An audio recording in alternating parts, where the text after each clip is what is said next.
Hi everybody, Ricky here from Behind the Bars TV. Hope everybody is fit and well.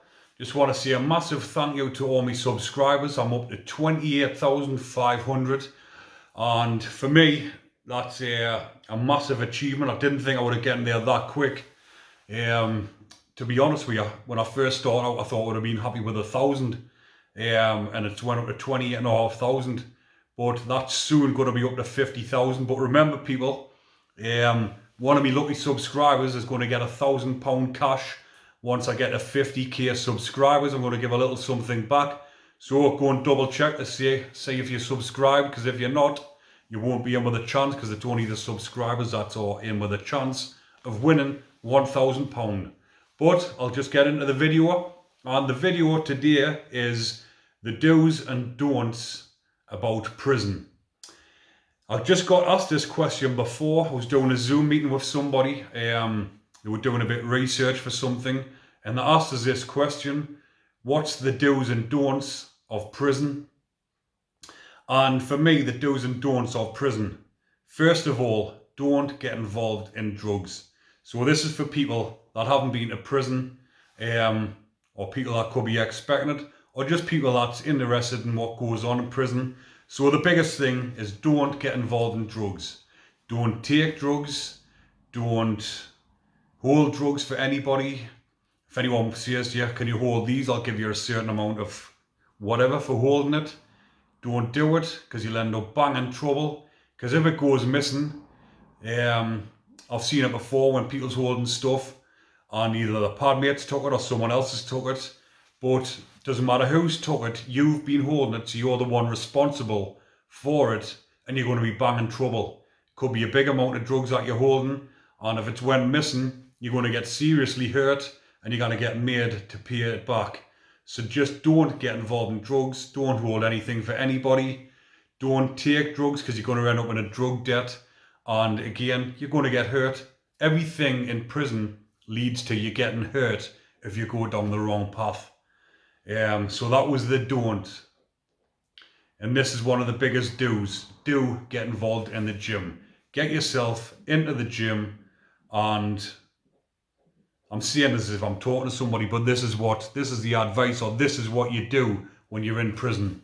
Again, this is mostly for people that haven't been there, because people that have been to prison didn't really find it as interesting. But for the ones that haven't been to prison, the biggest thing is get into the gym.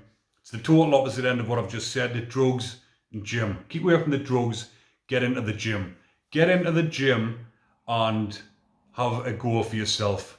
My goal when I first went in was to put weight on, get stronger, and just keep hammering that gym until you get it. Have goals whilst you're in there. It's going to lead on to other things when you get out. Progress onto doing something pro-social. And yes, that's another thing I'm going to get onto in prison. Use your time constructively. That's what you've got to do in prison. Try and better yourself. You're in a bad situation, the worst situation possible. You're in prison. There's not a lot of things can be worse than getting sent to prison. So you're in there, make the most out of a bad situation. That's what I did, and that's what I always say. Even things out here now, find yourself in a bad situation, make the most out of that bad situation. Find yourself in a negative, turn the negative into a positive, or find some sort of positive out of it. And that's what I'd done whilst I was in prison. Bettered myself, came out a better man, and that's why I'm living my life now. But also in prison, don't get involved in other people's business. People might have ricks that have come in from the outside, and you might have just met someone. They might not be a proper pal, but you've only just, even if you've just met them for a week or so, or a couple of days, you get involved in their troubles, then your troubles as well. That person might then not even be a proper pal and turn on you, get moved wings, then you're stuck, you're left with the trouble. Just keep your head down, knuckle down, get on with your time, and you'll be fine. Another don't be took for a mug.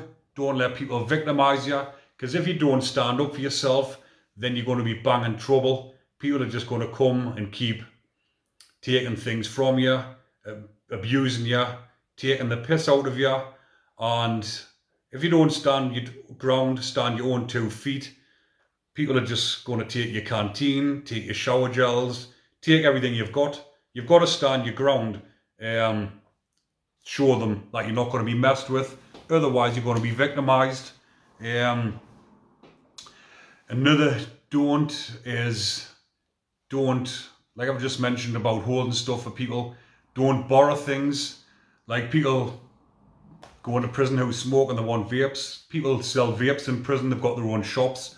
In prison, you've normally got someone on the wing that's got a little shop set up, and what I mean by that is they've normally got a big basket under the beds, what's full of chocolate, crisps, coffee, tea bags, you name it, they're selling it. But it's normally, say you go and borrow a couple of, I mean, it's all right doing things like this, borrowing a couple of little things, but if you haven't got the means to pay it back, if you borrow a packet of vapes, it's normally 1 for 2 back. They call it double bubble in prison. But I would advise you don't get involved with that, because if you're waiting on someone sending you a postal order or sending you money in, don't even know if they do postal orders now, I think it's just transferred in.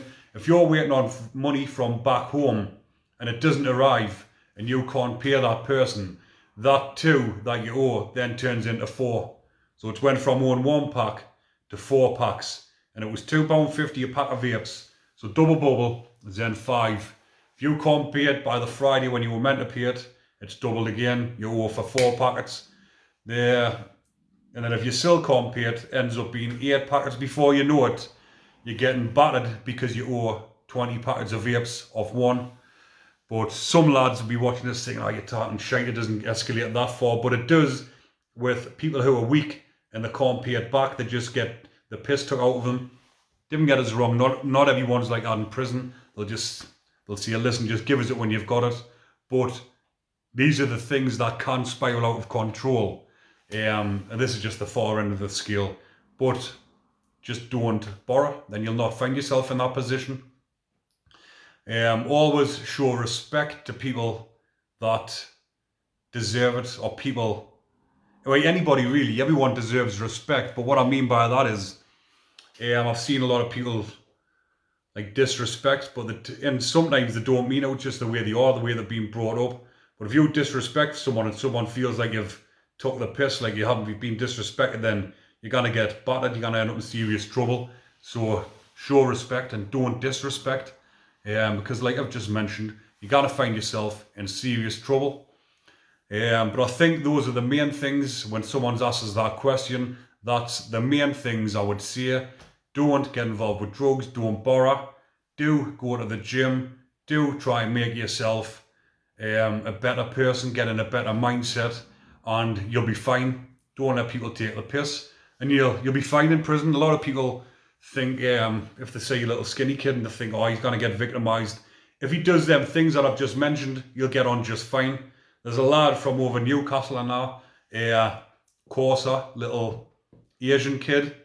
He got on fine with everybody. He looked like, he's just a little tiny skinny kid. He's got a bit of a squeaky voice, but if you're watching Corsa, shout out, pal, you're a good lad. Everyone thought that, looking at him, you would think he's the type that would get victimised in prison, but everyone that's been up Northumberland prison and Durham prison now is Corsa, and he's a canny kid. Everyone loves him, he's got respect for him, and it's just because of the way he presents himself. He's a funny lad, he gets on with everybody, doesn't take the piss, doesn't do any of them things I've said, doesn't do drugs, goes to the gym, and he gets on just fine. So a lot of people have a different perspective, thinking that these type of people are going to get bullied or victimised in prison, but it's all how you carry yourself. Do all them things, and don't do the don'ts. Bit of a tongue twister, that one, then you'll get on just fine. But I think I'll wrap that one up for now, people. Hope everyone enjoyed that one. I've got loads of more content coming. It's just trying to find the time to fit it in. But videos like this, just on spur of the moment, I will be keep uploading them. I've got loads more coming on Life Without Parole. I need to get through a lot more of them. But keep tuned, people. Keep watching. But remember to hit that like and subscribe. Take care. Enjoy the rest of your day.